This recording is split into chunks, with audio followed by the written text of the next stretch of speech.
Itu kan zamannya Hylos Matilda. Nah itu bisa Hylos Barat. Bisa tuh. Soalnya kalau mau main Hylos cepat, Barat, Matilda kalau Barat. main cepat soalnya udah begitu aja tuh. Jadi langsung in level 2 langsung gas. Cuman ya kita lihat ya, Beatrix Moskov oke, limitasi gold lanernya. Ya, berarti ngasih Granger ya. Granger yang dibuka juga. So, masih bisa. Kalau Granger yang dibuka, kemungkinan Assassin loh, Link. Saya suka Link. Karena mereka kasih makan kan, kayak ya udah pakai aja Grangernya. Kalau emang bisa ditabrak sampai dengan turret, kenapa enggak gitu. Ada Assassin yang bisa masuk, ada Link, terus juga masih ada Hayabusa. Setujuin Assassin. Yap. Badang, oke. Badang ya. Memang minim crowd control sih masih dari sisi RRQ dan mestinya dilapisin di fase yang kedua. Aku suka udah oke, tinggal nambah-nambahin crowd control, terutama lawannya Kalea yang udah pasti ke lock 1. Akai, oke.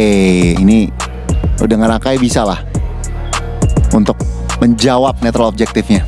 Ya udah berarti gak ada Assassin ya. Skip ya Assassin Skip. ya. Ya Akai jungler untuk dorong juga bisa ke Lancelotnya. Siapa tahu jadi Roma Kai? Hylosnya Rom gak sih? Atau Hylos betul, EXP juga bisa. Ya benar. Masih flex. Benar. Masih flex. Menurutku ini baru 2 Harit sama Setian aja yang udah jelas. Ya, ada Setian. Mid dan gold area 77 apa yang mereka butuhin ya damage sih. Sejauh ini masih kekurangan damage. Cici dan Granger dua-duanya. Ya Cici juga bisa memberikan damage. Ya Cici ini bagus ya. Good option ya buat Cici. Ya. Karena Cicinya sendiri juga kan bakal bisa pegangin Hylos, musuh utama, dan Pakito. Dairen. Pakito. Dairen dengan dia masih dengan playstyle yang suka banget EXP damage. Oke, gameplay apa nih yang bakal diberikan RRQ? Agresif, aku ngeliatnya ini main cepat sih mereka. Hylos level 2 kuat juga. Apa Kito bisa main rotasi invasi jungle. Kalau dari A7 itu siapa yang harus dikunci ini sama RRQ? Oh jelas Chusin. Chusin bakal bisa ngangkat semua. Chusin terus juga yang kedua Cici pasti. Well, Yap. akankah pecah di sini dari klinik-klinik membawa? Wah harusnya Satu. Harusnya habis ini game kedua ini habis harusnya. Wah, ada Larvanto di sini. Harusnya pecah sih semuanya. Karena Cetiannya bakal bisa punya kombinasi banyak kan. Ya. Di sisi kanan damage mereka juga cukup nih buat RRQ. Kita satu suara berarti di sini bakal 2-0 RRQ. Yes.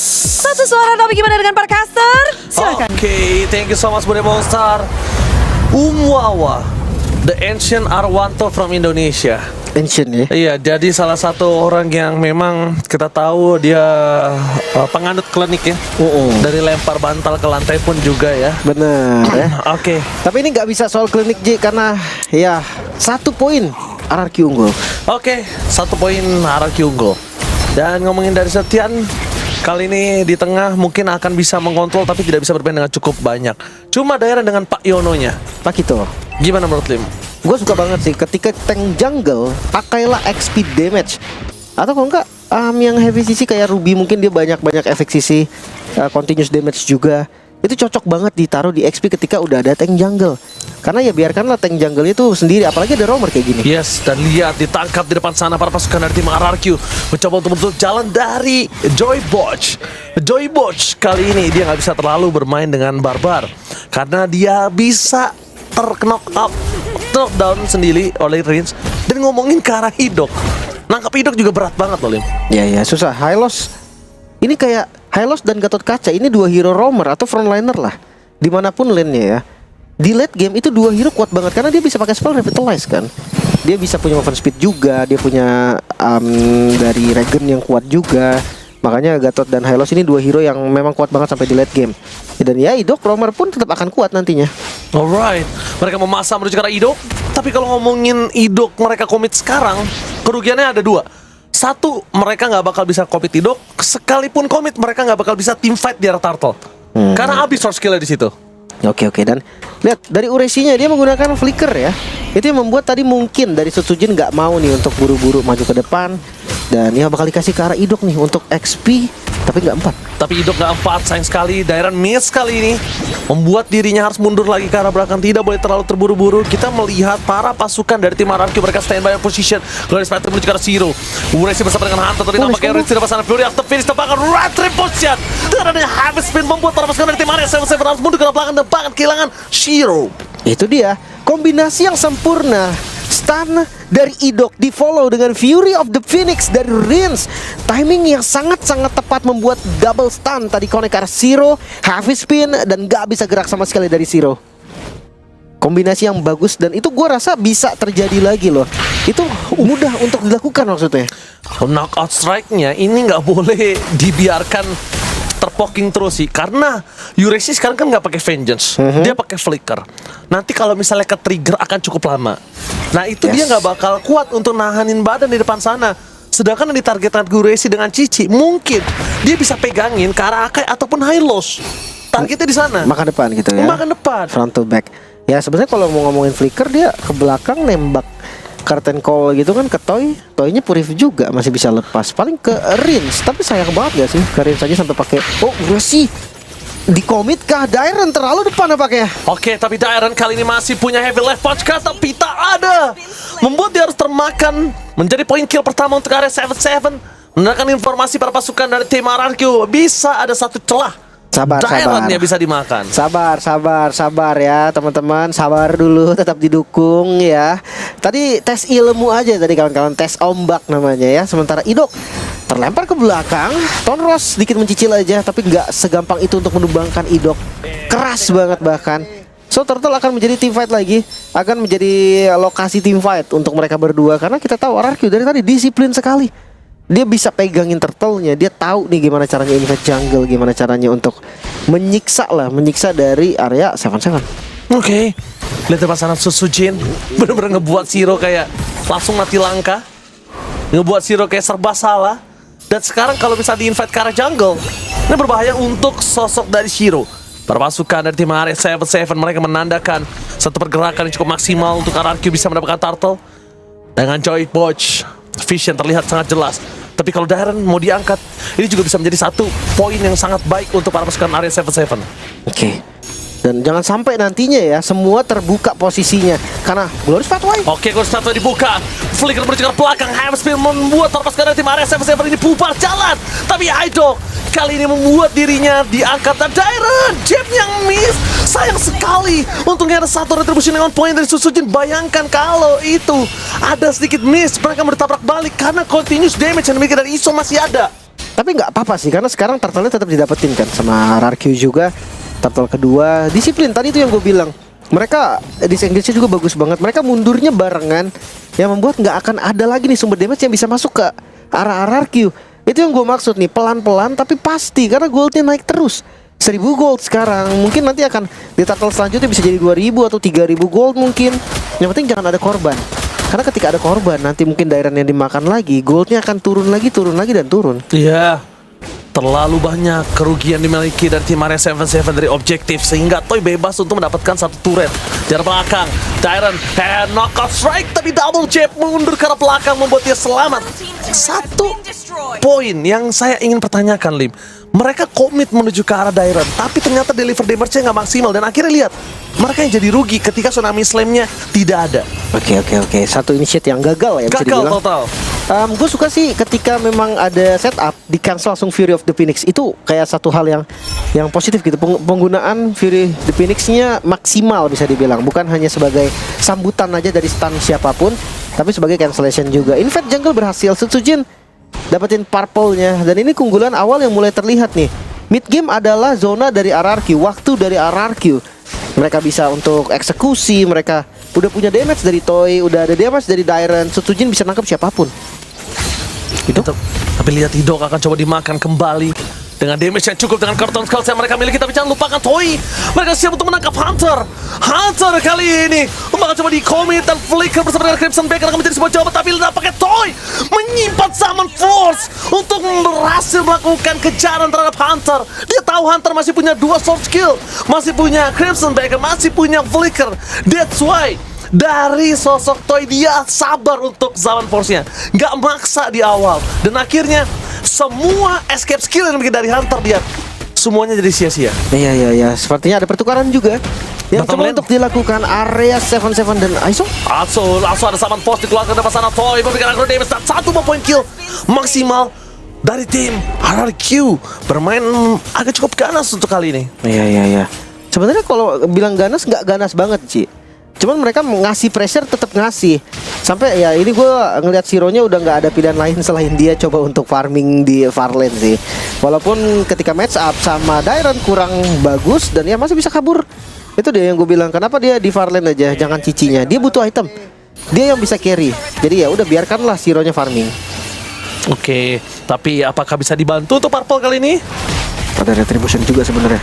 Sutsujin. Dia lebih unggul dan Fear of the Phoenix.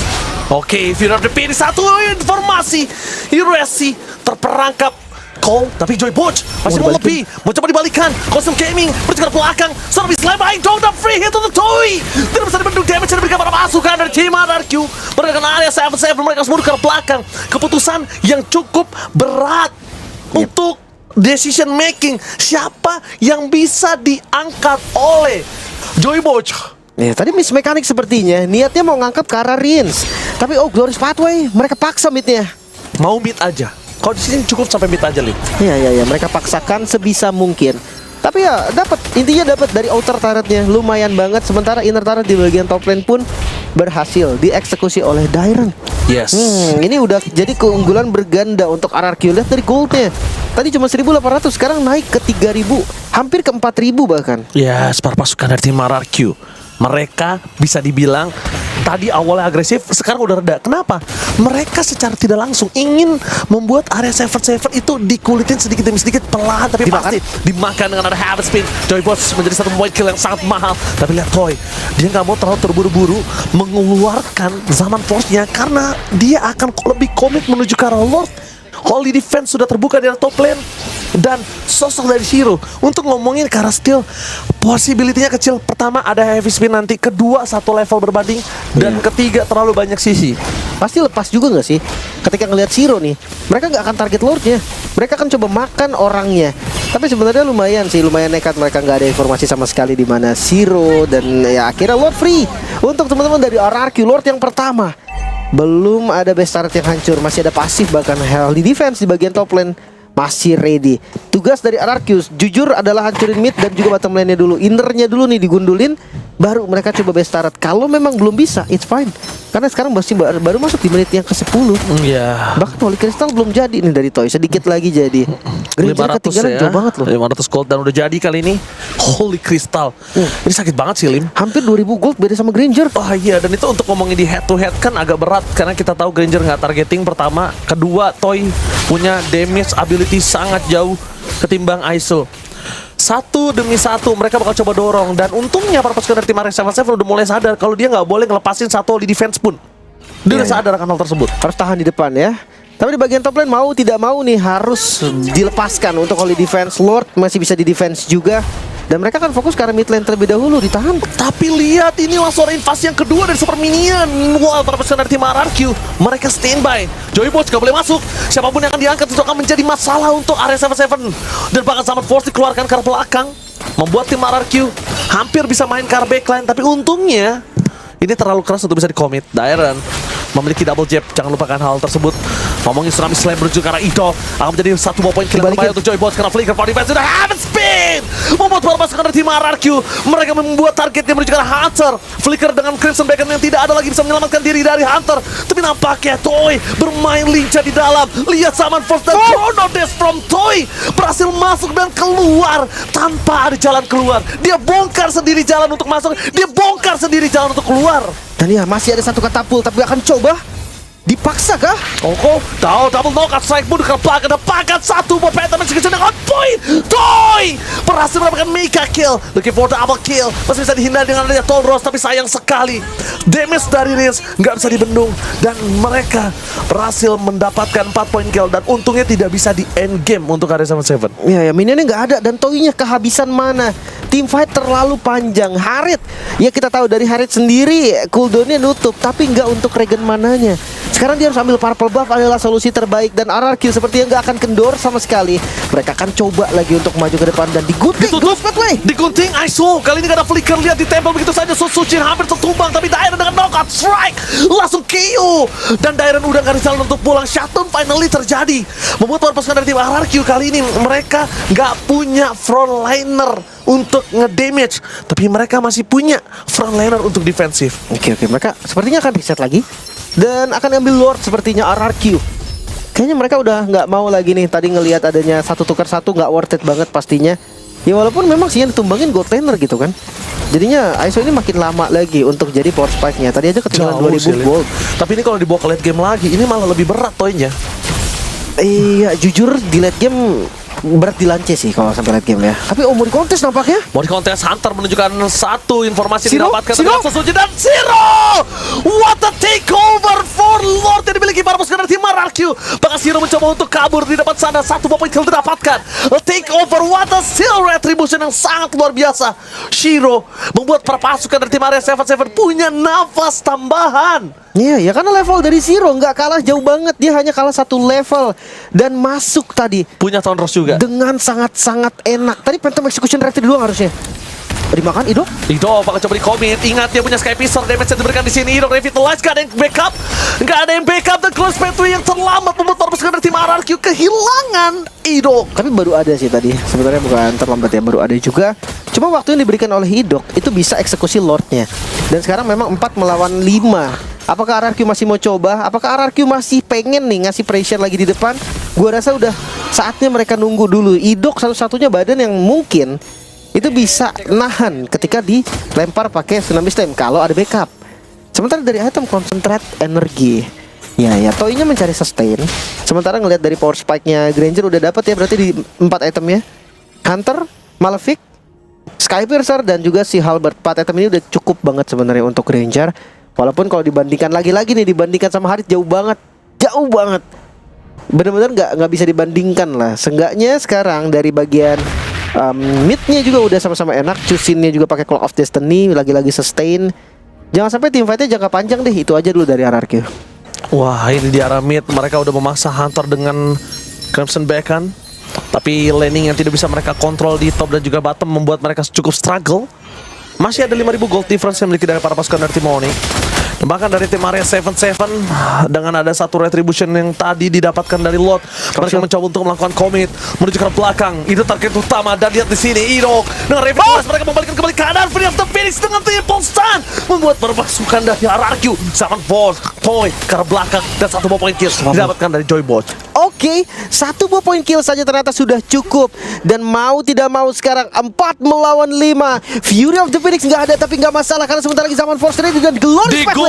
Glorious Pathway karena belakang Sosujin mencoba membuat Yuresi keluar dari base turret mereka yang memiliki Zaman Force. Hunter karena cara untuk bola dan pakai damage terlalu besar dari Yuresi. Harus take-down, fokus ke arah base. Gak boleh apa terjadi. Shiro dengan retribution the best yang bisa dia lakukan, tapi nampaknya minion tetap masuk dan RRQ membuat debutnya mulus dengan 2-0 tanpa balas. Clean sweep akhirnya memunculkan tanda-tanda bahagia pastinya RRQ. 2-0 tanpa balas, one sided bahkan untuk keduanya. Pressure yang enggak sekedar